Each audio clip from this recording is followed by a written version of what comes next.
College football will have a new national champion tonight after Michigan takes on Washington in Houston. Both are undefeated and aiming to win their first national title since the 1990s.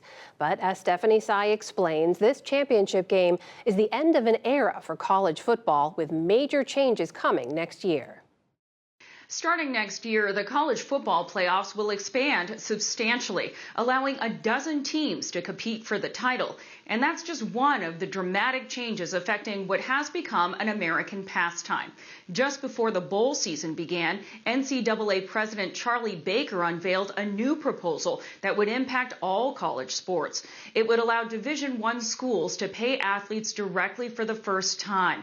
Colleges that participated would have to set aside a minimum of $30,000 per athlete for at least half of all its athletes. Schools also could have direct agreements with athletes over their name, image, and likeness.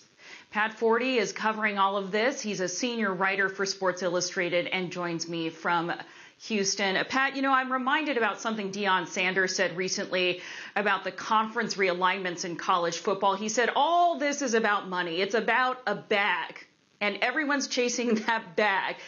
How does this new proposal by Charlie Baker affect the chase for the money bag?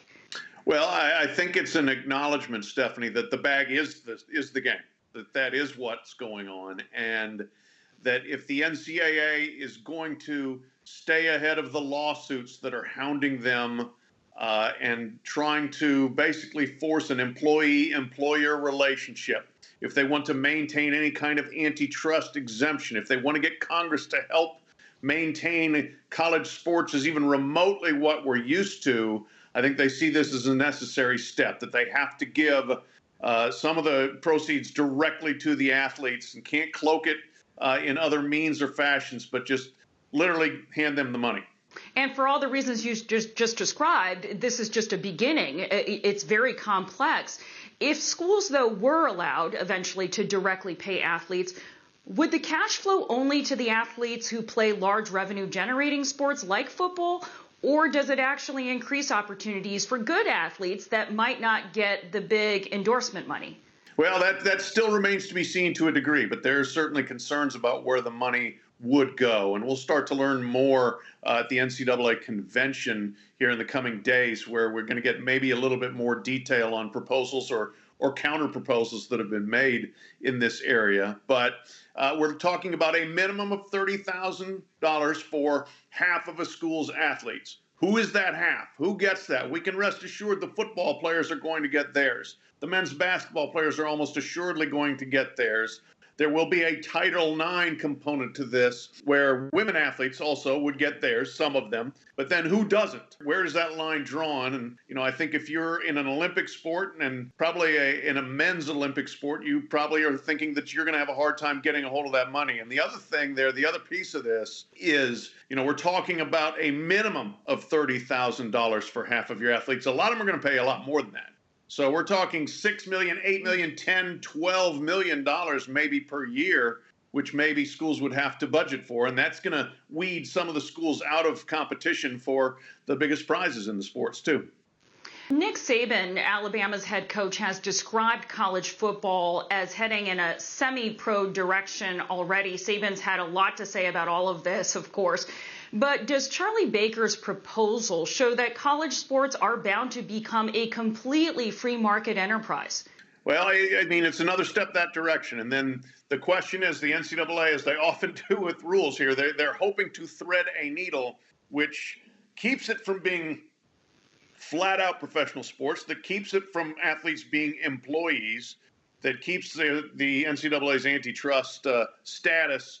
I don't know whether they're going to be able to pull this off. I mean, there are lawsuits right now pending that could result in billions of dollars in damages against NCAA schools.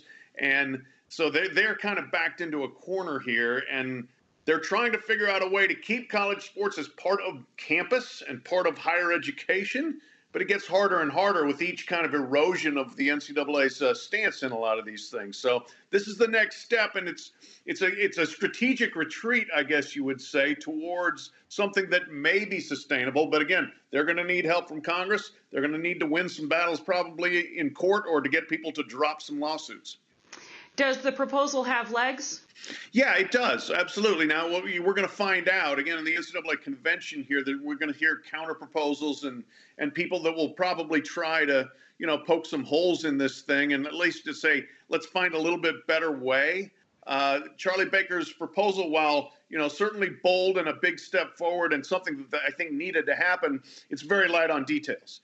And the devil has always been in the details of trying to work out something for hundreds, if not thousands, of colleges at multiple different levels. And one key part of this proposal is potentially a super division of schools that maybe is just 50, 60, 80 schools, and they can be further deregulated in what they can give to athletes in certain terms of what they can afford. Now, the problem there is that it further widens the gulf in something that people, I think, like to see all comers, so to speak. A 120 school division of major college football, a 350 school division of major college basketball that makes the NCAA tournament so much fun when the underdogs win those games.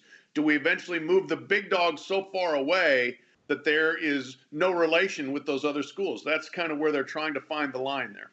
And speaking of college football, I can't let a senior Sports Illustrated writer go without getting his take on the championship game coming up in Houston. Pat, what will you be looking out for in this matchup between Washington and Michigan?